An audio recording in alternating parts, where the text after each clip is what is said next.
할렐루야. 오늘도 하나님 앞에 나와 온라인으로 예배하는 모든 성도님들을 환영합니다. 자, 기도함으로 오늘 새벽 예배 시작하겠습니다. 하나님 감사합니다. 오늘도 새날을 주시고 하나님 앞에 나와 예배하게 하심에 감사를 드립니다. 하나님, 많은 사람들이 세상을 살아가며 헛된 것들을 바라보고 있지만 이 시간 이 새벽 저희는 오직 주님만 바라보는 마음으로 하나님 앞에 나왔습니다. 하나님, 오늘 이 시간 주님만 바라보는 저희들 마음 가운데 찾아와 주시고 함께 하시고 하나님께 주시는 은혜로만 충만하게 채워 주옵소서. 하나님, 이제 말씀 듣습니다.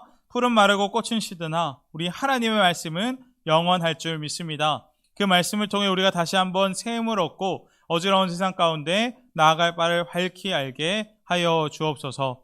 오늘 모든 예배를 주님께 맡겨드리오며 예수님의 이름으로 기도합니다. 아멘. 오늘 주시는 하나님의 말씀은 다니엘서 9장 1절부터 14절까지의 말씀입니다.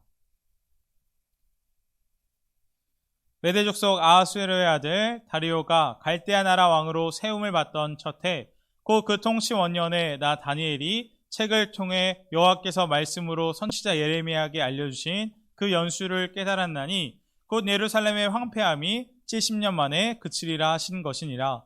내가 금식하며 베옷을 입고 죄를 덮어쓰고 주 하나님께 기도하며 간구하기를 결심하고 내 하나님 여호와께 기도하며 자복하여 이르기를 크시고 두려워할 주 하나님 주를 사랑하고 주의 계명을 지키는 자를 위하여 언약을 지키시고 그에게 인자를 베푸시는 이시여 우리는 이미 범죄하여 패역하며 행악하며 반역하여 주의 법도와 규례를 떠나싸우며 우리가 또 주의 종 선지자들이 주의 이름으로 우리의 왕들과 우리의 고관과 조상들과 온 국민에게 말씀한 것을 듣지 아니하였나이다. 주여, 공의는 주께로 돌아가고 수치는 우리 얼굴로 돌아옴이 오늘과 같아서 유다 사람들과 예루살렘 거민들과 이스라엘이 가까운 곳에 있는 자들이나 먼 곳에 있는 자들이 다 주께서 쫓아내신 각국에서 수치를 당하였사오니 이는 그들이 주께 죄를 범하였음이니이다. 주여, 수치가 우리에게 돌아오고 우리의 왕들과 우리의 고관과 조상들에게 돌아온 것은 우리가 주께 범죄하였음이다마는 주 우리 하나님께서는 긍휼과 용서하심이 있사오니 이는 우리가 주께 패역하였음이 오며 우리 하나님 여호와의 목소리를 듣지 아니하며 여호와께서 그의 종 선지자들에게 부탁하여 우리 앞에 세우신 율법을 행하지 아니하였음이니이다. 온 이스라엘이 주의 율법을 범하고 치우쳐가서 주의 목소리를 듣지 아니하였으므로 이 저주가 우리에게 내렸으되 곧 하나님의 종 모세의 율법에 기록된 맹세대로 되었사오니 이는 우리가 주께 범죄하였음이니이다. 주께서 큰 재앙을 우리에게 내리사 우리와 및 우리를 재판하던 재판관을 쳐서 하신 말씀을 이루셨사오니 온 천하의 예루살렘에서 일어난 일 같은 것이 없나이다. 모세의 율법에 기록된 대로 이 모든 재앙이 이미 우리에게 내렸사오나 우리는 우리의 죄악을 떠나고 주의 진리를 깨달아 우리 하나님 여호와의 얼굴을 기쁘게 하지 아니하였나이다. 그러므로 여호와께서 이 재앙을 간직하여 두셨다가 우리에게 내리게 하셨사오니 우리의 하나님 여호와께서 행하시는 모든 일이 공의로우시나 우리가 그 목소리를 듣지 아니하였음이니이다. 아멘. 오늘은 다니엘서 9장을 보며 함께 은혜를 나누겠습니다. 다니엘서 9장은 다니엘 생의 전 세계 속에서 어쩌면 가장 중요한 시점일 것입니다. 왜냐하면 이제 인생의 마지막에 있는 80살이 넘은 다니엘이 성경을 읽다가 아주 중요한 것을 깨달았기 때문입니다. 그것이 오늘 본문 1절과 2절 말씀에 잘 나타나 있는데 제가 읽겠습니다. 메대 족속 아하수에로의 아들 다리오가 갈대아 나라 왕으로 세움을 받던 첫해 곧 그 통치 원년에 나 다니엘이 책을 통해 여호와께서 말씀으로 선지자 예레미야에게 알려주신 그 연수를 깨달았나니 곧 예루살렘의 황폐함이 70년 만에 그치리라 하신 것이니라. 아멘. 바벨론이 멸망하고 이제 새로운 제국 메데바사 제국이 떠오르고 있던 때에 다니엘은 하나님의 말씀을 읽다가 두 가지 사실을 깨닫게 되었습니다. 첫 번째는 예루살렘의 황폐함이 이제 맞춰질 때가 되었다는 사실입니다. 이스라엘 백성의 불순종으로 인해 하나님의 심판을 받아 예루살렘은 황폐해졌고 하나님의 백성들은 포로로 끌려가게 되었습니다. 그런데 이제 멸망했던 그 예루살렘이 회복되고 포로로 있던 하나님의 백성들도 다 해방될 것이라는 사실을 깨달았던 것입니다. 그 말씀이 예레미야서 25장 9절부터 14절까지의 말씀에 잘 나타나 있는데 제가 조금 길지만 한번 예레미야서 말씀 읽겠습니다. 이 모든 땅이 폐허가 되어 놀랄 일이 될 것이며 이 민족들은 70년 동안 바벨론의 왕을 섬기리라. 여호와의 말씀이니라. 70년이 끝나면 내가 바벨론의 왕과 그의 나라와 갈대아인의 땅을 그 죄악으로 말미암아 벌하며 영원히 폐허가 되게 하되 내가 그 땅을 향하여 선언한 바 곧 예레미야가 모든 민족을 향하여 예언하고 이 책에 기록된 나의 모든 말을 그 땅에 임하게 하리라. 아멘. 이 예레미야서 25장의 말씀을 보면 하나님께서 예레미야 선지자를 통해 앞으로 이스라엘 백성들이 어떻게 될지 이미 다 약속해 놓으신 것을 보게 됩니다. 그리고 다니엘은 예레미야서의 이 말씀을 보다가 이스라엘 운명이 어떻게 될지 깨닫게 되는 것입니다. 다니엘은 분명히 이 말씀을 보고 확신했습니다. 이제 곧 그 하나님의 말씀대로 예루살렘의 황폐함이 끝나겠구나. 그리고 다니엘은 예레미야서의 말씀을 보고 두 번째로 깨달은 것이 있는데 그것은 무엇이냐면 이스라엘 황폐함이 끝나게 될 연수를 알게 되는 것입니다. 그 연수가 몇 년이었습니까? 70년입니다. 70년이 맞춰질 때 바벨론이 멸망함으로 이스라엘 백성들이 해방되고 예루살렘이 회복될 것을 다니엘이 깨닫게 되었던 것입니다. 학자들은 이스라엘 백성이 바벨론으로 포로로 끝나가게 된 때를 BC 605년경으로 추측합니다. 그리고 하나님은 이때로부터 정확히 70년 후 이스라엘의 해방을 약속하신 것입니다. 그렇다면 하나님의 말씀대로라면 605년에서 70년을 빼게 되면 535년, BC 535년쯤에 유다 백성들이 해방이 된다는 것인데 학자들은 다니엘이 오늘 본문을 읽었을 때를 이 하나님께서 약속하신 때, BC 535년이 거의 다 가까웠을 때라고 해석을 하고 있습니다. 다시 말하면 다니엘은 이제 곧 몇 년 후면 하나님 말씀대로 이스라엘 백성들이 해방되고 멸망했던 유다 예루살렘이 회복될 것이라는 것을 알게 된 것입니다. 다니엘이 이 말씀을 보고 얼마나 놀랐겠습니까? 만약 제가 다니엘이었다면 너무나도 기뻤을 것입니다. 다니엘은 어렸을 때부터 바벨론으로 끌려와 모든 산전수전을 다 겪었습니다. 죽을 뻔한 위기에도 처했고 때로는 함정에 빠졌습니다. 아무도 하나님을 믿지 않는 그 바벨론에서 믿음을 지키기란 절대 쉽지 않았을 것입니다. 그런데 이제 곧 하나님의 말씀대로 바벨론의 포로에서 해방되어 유다 예루살렘이 회복된다니 다니엘은 너무나도 기뻤을 것 같습니다. 그런데 오늘 본문을 보게 되면 다니엘이 마냥 기쁘지 않았음을 보게 됩니다. 3절 말씀입니다. 내가 금식하며 베옷을 입고 죄를 덮어쓰고 주 하나님께 기도하며 간구하기를 결심하고. 아멘. 다니엘이 그 하나님의 말씀, 이제 곧 유다 예루살렘이 회복된다는 그 말씀 앞에 무엇을 합니까? 금식하고 베옷을 입고 죄를 뒤집어쓰고 하나님 앞에 기도하기 시작했습니다. 다니엘은 비정한 모습으로 통회하며 하나님 앞에 금식하며 기도하기 시작했던 것입니다. 그렇다면 다니엘은 왜 그 기쁜 소식 앞에 그렇게 기도했을까요? 그것은 바로 자신의 민족이 하나님 앞에 저질렀던 그 죄 때문이었습니다. 예레미야서 34장의 말씀을 보면 유다 백성들이 바벨론의 포로로 끌려가기 전 하나님 앞에 얼마나 끔찍한 죄를 저질렀는지 잘 나와 있습니다. 예레미야서 34장의 말씀을 요약하면 다음과 같습니다. 하나님은 이스라엘 백성들에게 6년 동안 땅을 갈고 7년이 되는 그 해에는 경작하지 말고 안식하라고 말씀하셨습니다. 땅을 쉬게 하라는 것입니다. 그리고 그때에는 노예도 풀어주고 자유하게 하라고 명령하셨습니다. 하지만 이스라엘 백성들은 하나님의 말씀에 순종하지 않았습니다. 그 이유는 무엇 때문입니까? 바로 이스라엘 백성들의 욕심과 탐욕 때문이었습니다. 그들은 좀 더 많은 것을 얻기 위해 땅을 쉬게 하지도 않았고 노예를 풀어주지 않았습니다. 그것도 모자라 풀어줬던 종들을 그 노예들을 다시 잡아다가 노역을 시키는 그런 악행을 저지르며 하나님 앞에 불순종한 것입니다. 하나님의 말씀을 어기면서까지 조금 더 많이, 조금 더 좋은 것을 가지려는 물질주의적 사고가 그들을 사로잡았던 것입니다. 그래서 하나님은 그들을 보며 어떻게 하셨습니까? 바벨론을 심판의 도구로 사용해 이스라엘 백성들을 벌하셨습니다. 그리고 하나님은 이스라엘 백성들을 바벨론에서 70년간 포로로 살게 하신 것입니다.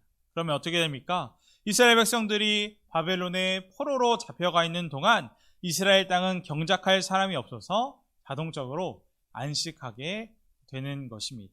다시 말하면 다니엘은 이 예레미야서를 읽다가 지금 이스라엘 백성이 겪는 고난의 역사가 다름 아닌 바로 조상들의 죄 때문이라는 사실을 깨닫게 된 것입니다. 그래서 곧 포로 생활이 끝난다는 사실을 알고서도 다니엘은 기뻐할 수가 없었던 것입니다.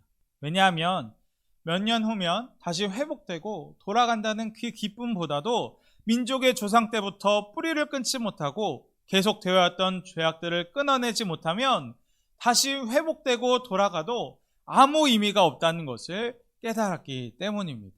그 회복이 별 의미가 없다는 것입니다. 그래서 다니엘은 철저하게 어디서부터 틀렸는지, 어디서부터 잘못되었는지를 베옷을 입고 죄를 덮어쓰고 금식하며 하나님 앞에 회개하기 시작한 것입니다. 저는 이 다니엘이 베옷을 입고 죄를 뒤집어 쓰고 금식하며 하나님 앞에 기도하는 것을 보며 다니엘이 하나님 앞에 얼마나 간절하게 기도했는지를 다시 한번 보게 되었습니다. 먼저 다니엘이 베옷을 입은 이유는 다음과 같습니다. 베옷은 제사장이 제사를 드릴 때 입는 옷으로 땀을 흘리는 것을 예방하기 위함입니다. 제사는 곧 구속을 상징하는 예배입니다. 당시 예배를 드릴 때 땀 흘리는 것을 허용하지 않는 것은 구원의 문제에 관한 모든 것에는 어떠한 인간적인 노력도 개입해서는 안 된다는 상징적인 표현인 것입니다. 다시 말해 다니엘이 베옷을 입은 것은 하나님의 온전하신 용서밖에는 이 구원의 문제를 풀 방법이 없다는 사실을 인정하는 행위인 것입니다. 또한 죄는 가장 깊은 절망의 상태를 의미합니다. 불이 나서 모든 것이 죄가 되면 어떻습니까? 너무나도 절망스럽습니다. 이것처럼 다니엘은 이스라엘의 상태를 비유적으로 표현하고 있는 것입니다. 70년간 포로 생활을 하며 이스라엘 백성의 삶은 완전히 다 무너졌을 것입니다. 마치 다 타고 남은 재처럼 그들이 살았던 예루살렘 동안 황폐한 땅이 되었다는 것을 상징적으로 보여주는 것입니다. 그리고 다니엘은 자신과 이스라엘 민족을 재처럼 여기며 금식을 하기 시작했습니다.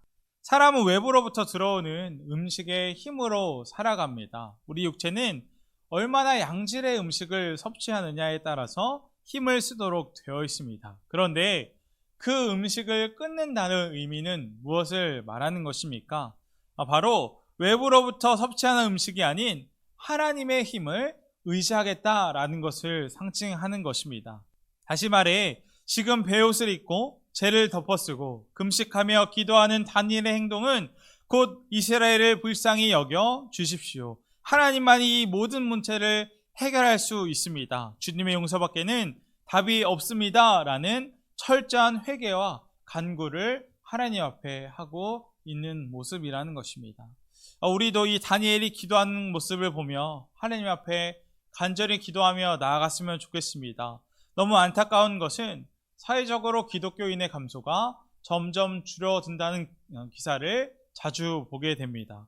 그리고 이것은 중고등부를 맡고 있는 저로서 몸으로 크게 체감이 됩니다. 주변 교역자들의 이야기를 들어보면 상황이 심각합니다. 교회가 문을 닫고 학생들이 교회를 떠납니다. 그리고 이런 상황 가운데 우리가 해야 할 것은 분명할 것입니다. 다니엘처럼 하나님 앞에 간절히 기도해야 할 것입니다. 하나님, 불쌍히 여겨 주옵소서. 하나님만이 이 문제를 해결하실 수 있습니다. 주님 밖에는 답이 없습니다. 라는 철저한 회개와 간구를 해야 할 것입니다. 특별히 다니엘의 기도를 보며 은혜가 되는 것은 다니엘은 그들의 조상 때로부터 뿌리 깊게 이어져 오던 죄악을 회개하면서 우리를 강조한다는 것입니다. 우리가 하나님의 말씀을 듣지 않았습니다. 우리가 말씀을 지키지 않았습니다. 우리가 주께 범죄하였습니다. 라며 계속 우리를 강조하고 있습니다. 다니엘은 자신이 겪고 있는 고통의 역사를 조상들의 탓으로 돌리고 있지 않는 것입니다. 그리고 이것을 보며 깨닫는 것은 오늘날 우리의 문제 중 하나는 신앙의 개인주의가 아닐까 합니다. 한국교회의 문제를 이야기하면서도 나와 상관없는 일로 생각합니다. 그리고 우리는 때로 오직 내 문제, 내 어려움에만 초점을 맞추고 하나님 앞에 나아갈 때가 얼마나 많은지 모르겠습니다. 분명 세상은 점점 더 악해지고 있습니다. 계속해서 전쟁과 살인, 음란과 학대와 같은 죄들, 정치, 교육, 경제, 사회, 문화 등 모든 영역에서 하나님을 대적하는 일들이 크게 일어나고 있습니다. 그리고 때로 우리는 우리와 그 문제와 상관없는 것처럼 생각합니다. 게다가 무슨 문제가 생기면 어떻습니까? 서로의 탓을 하는, 내 문제가 아니라 상대방 탓을 하는 것이 그 모습이 우리의 모습이 아닐까 합니다. 오늘 말씀을 보며 우리도 다니엘처럼 무거운 책임을 느꼈으면 좋겠습니다. 나의 가정, 내 이웃, 내가 속한 공동체, 나라와 민족을 보며 그들의 죄를 우리의 죄로 여기고 겸손히 회개하며 간구하는 한 사람이 되었을 때 이 땅 가운데 소망이 있을 줄 믿습니다. 공동체의 제약을 직면했을 때도 누군가를 향하여 고발의 깃발을 들기보다는 그 죄악을 나의 것으로 끌어안고 통회하며 기도할 때 우리의 공동체는, 우리가 속한 가정은, 우리의 교회는 회복될 줄 믿습니다. 그리고 이것이 다니엘의 기도를 통해 우리가 발견할 수 있는, 우리의 문제를 해결할 수 있는 열쇠인 것입니다. 또한 오늘 본문에서 볼 수 있는 다니엘의 기도의 특징은, 다니엘은 자신의 민족의 죄에 대해 구체적으로 기도했다는 것입니다. 우리 11절 말씀 제가 읽겠습니다. 온 이스라엘이 주의 율법을 범하고 치우쳐 가서 주의 목소리를 듣지 아니하였으므로 이 저주가 우리에게 내렸으되 곧 하나님의 종 모세의 율법에 기록된 맹세대로 되었사오니 이는 우리가 주께 범죄하였습니다. 아멘. 이 말씀에서 뿐만 아니라 다니엘은 계속 이 주께 범죄하였습니다 라는 말을 반복해서 하나님 앞에 구체적으로 기도합니다. 철저하게 구체적으로 죄를 회개하는 다니엘을 보며 우리의 모습을 돌아보았으면 좋겠습니다. 때로 우리는 우리의 죄를 알지 못할 때가 많이 있습니다. 예수님께서도 십자가에 위해서 이렇게 기도하셨음을 보게 됩니다. 아버지, 저들을 사하여 주옵소서. 자기들이 하는 것을 알지 못함이니이다. 아멘. 주님의 말씀대로 때로 우리는 우리의 죄가 무엇인지 알지 못합니다. 그리고 정말 심각한 것은 무엇이냐면 우리가 지은 죄가 아니라 우리의 뻔뻔함입니다. 죄를 짓고도 아무렇지도 않게 교회에 나와 봉사할 수 있습니다. 죄를 짓고도 얼마든지 하나님 앞에, 또한 사람 앞에 은혜로운 사람처럼 보일 수 있다는 것이 우리에게 큰 두려움입니다. 이런 상황 가운데 분명 성령님께서만 우리의 죄를 깨닫게 하실 수 있음을 믿습니다. 다니엘과 같이 하나님 앞에 깨어있는 한 사람, 하나님 앞에 엎드려 회개하고 긍휼을 구하는 그 한 사람을 통해 이 땅을 하나님께서 회복시켜 주실 것입니다. 우리가 그 사람이 되기를, 오늘 이 다니엘의 기도를 보며 이 다니엘의 기도가 우리의 기도가 되기를 주님의 이름으로 축복합니다. 말씀을 마칠 텐데 앞서 말했듯 현재 한국교회는 정말 위기의 상황에 처해 있다고 많은 사람들이 이야기합니다. 엎친 데 덮친 격으로 코로나로 인해 그 어려움은 더 가속화되었습니다. 그러나 분명 하나님은 우리에게 이렇게 말씀하십니다. 내 이름으로 일컫는 내 백성이 그들의 악한 길에서 떠나 스스로 낮추고 기도하여 내 얼굴을 찾으면 내가 하늘에서 듣고 그들의 죄를 사하고 그들의 땅을 고칠지라. 아멘. 정말 악한 길에서 떠나 스스로 겸비하여 하나님의 얼굴을 구하기 시작하면, 하나님의 은혜를 구하기 시작하면 하나님은 우리를 통해서 이 땅의 역사를 고칠 수 있다고 말씀하시는 것입니다. 분명 우리의 기도, 우리의 하나님 앞에 진실된 회개는 우리의 가정을 살릴 것입니다. 우리의 민족을 살릴 것입니다. 새로운 하나님의 역사를 가져오게 될 것입니다. 이 땅을 되살리는 희망의 불씨가 되기에 다니엘처럼 먼저 내 죄, 우리의 죄를 주님 앞에 직고하며 나아가는 우리 모두가 되기를 주님의 이름으로 축복합니다. 함께 기도하기 원합니다. 첫 번째로 기도할 것은 저희가 다니엘처럼 하나님 앞에 간절하게 기도했으면 좋겠습니다. 어지러운 세상 가운데 나의 가정, 내 이웃, 내가 속한 공동체, 나라 민족을 보며 그들의 죄를 우리의 죄로 여기고 겸손히 회개하며 간구하는 그 한 사람이 되었으면 좋겠습니다. 분명 우리가 기도할 때, 우리가 희망의 불씨가 될 때 이 땅 가운데 소망이 있을 줄 믿습니다. 우리가 다니엘 같은 그 한 사람이 되게 해달라고 이 시간 기도하겠습니다. 두 번째로 기도할 것은 나라, 민족, 교회 환우분들, 교학교를 위해 기도하겠습니다. 제가 기도함으로 오늘 모든 말씀 마치겠습니다. 하나님, 오늘 다니엘서를 보며 우리가 어둡고 어지러운 세상 가운데 어떻게 해야 되는지를 살펴보았습니다. 하나님, 저희가 이 새벽 다니엘처럼 간절히 하나님 앞에 간구하기 원합니다. 믿음의 다음 세대가 사라지고 점점 기독교가 쇠약해지는 이 세대 가운데 나의 가정, 내 이웃, 내가 속한 공동체, 나라, 민족을 보며 그들의 죄를 우리의 죄로 여기고 겸손히 회개하며 간구하는 한 사람이 되기 원합니다. 우리가 다니엘처럼 기도할 때 이 땅 가운데 소망이 있을 줄 믿습니다. 남 탓을 하고 누군가를 향하여 고발의 깃발을 드는 것보다 그 죄악을 나의 것으로 끌어안고 통회하며 기도할 때 공동체는 회복될 줄 믿습니다. 하나님, 오늘 본문의 다니엘의 기도가 저희의 기도가 되게 하여 주옵소서.